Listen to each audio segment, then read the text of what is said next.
campus, and we are here to explore the beauty of the Demian Senior High School as we are also about to conduct an interview together with Mrs. Claire Amaro. So good afternoon, ma'am. We are the students from the PhDS Main campus and are here to conduct an interview regarding the subject. Can you tell us about the result? Um, okay. My name is Claire Agosto. I am 32 years old. I have been with the Department of Education for 6 years. My bachelor's degree is nursing, and by 2014, I took a certificate for professional education so I can take the board exam. And then by 2015, I passed the LEP. And by 2017, I was hired on June 5, 2017. And yeah, I'm here with the senior high school, the dean of senior high school. So what are your admirable qualities as a teacher? Okay, admirable qualities. For me, maybe not for my own, but for teachers in general, I think it will be admirable for a teacher to think more of the students. Maybe even well, the Department of Education actually has been advocating on to think of the student first, because the receiving and the clientele of the BPED are the students. We exist, teachers exist to teach, and so I think it is admirable for every teacher to focus on how to help the students, even with those difficult ones. You know, the ones who quite find it hard to understand well that fast. And it can get a bit, you know, you will lose patience through the process, but I think it is quite important for a teacher to be patient and considerate, to be kind to students who are unable to get the lessons that fast when they are expected. So what motivates you to become a teacher? Well, aside from, to be honest, salary. But, you know, as previously I have been, you know, because my first choice as of a profession is a nurse. And so if I relate that question to, you know, that aside from your salary, what gives you this stick to do what you're doing is when you know that you get the job done. You know, why do teachers exist? It is to educate.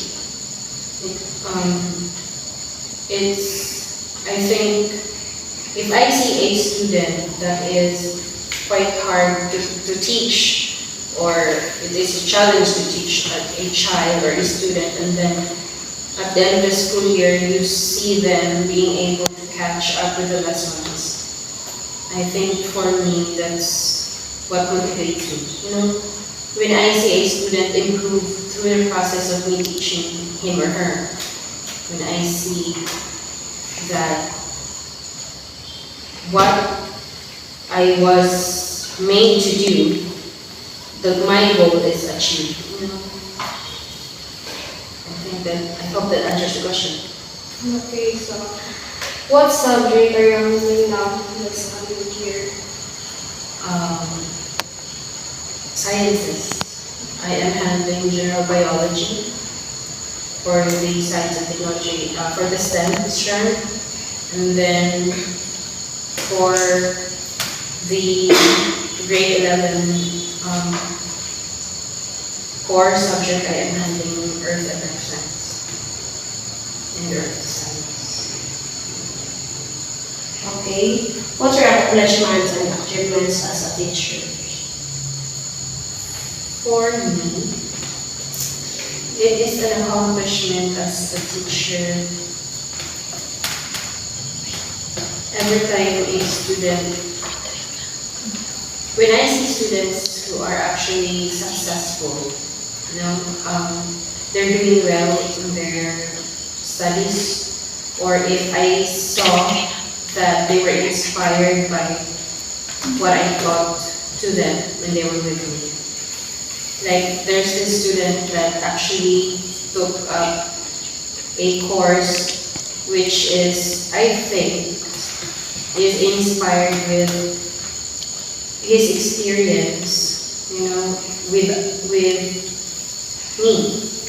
That's a bit condescending, but for me, he was inspired because he took a science-related course. And so, for me, that's a tap on the shoulder that for me is an achievement. How many years have you now in service? I started teaching in 2017, so that this will be my 5th year in teaching. What is your teaching philosophy? My teaching philosophy would be that the teacher is just a facilitator, and that will I forever? Meaning, I apply that to, that cliche now is applied to students who are quite difficult to teach. Like, walay bugo ng estudyante. It is, the question is, did they spend time for learning? Okay? Because every expert that you see now around us, your doctors or lawyers, they did not like wake up one day and become doctors and lawyers. They worked hard for that. They spent time for that. And so for me, your brain is like a muscle. The more you use it, the more it grows. So my philosophy is that a teacher is just the facilitator. I can only suggest what to study. I can only tell you to study, but I cannot do it for you. You have to do it by yourself. And so where I can control is the way I teach you. But it is always the student's initiative, perseverance to study. And so I hope that I will be able to inspire the student to study my subject matter at that point where they're interested enough to study my subject. Because I cannot study the subject for them, you know. And so the bugo student will think that if I study at least 30 minutes per night, that will, like a muscle, as they used to study, it becomes a habit and it will become a part of them to study. And so that makes them improve. They will not stay bugo forever. If they spend time to study, they will improve. I think yeah, that's my philosophy in teaching. Okay. What qualities as a professional teacher do you consider to be an outstanding teacher? Okay. For me, it's always there. We always have. I think it's always a goal. I'm not yet there. For me, I'm not yet there. I am a work in progress. You know. For me, to be outstanding, you should be able to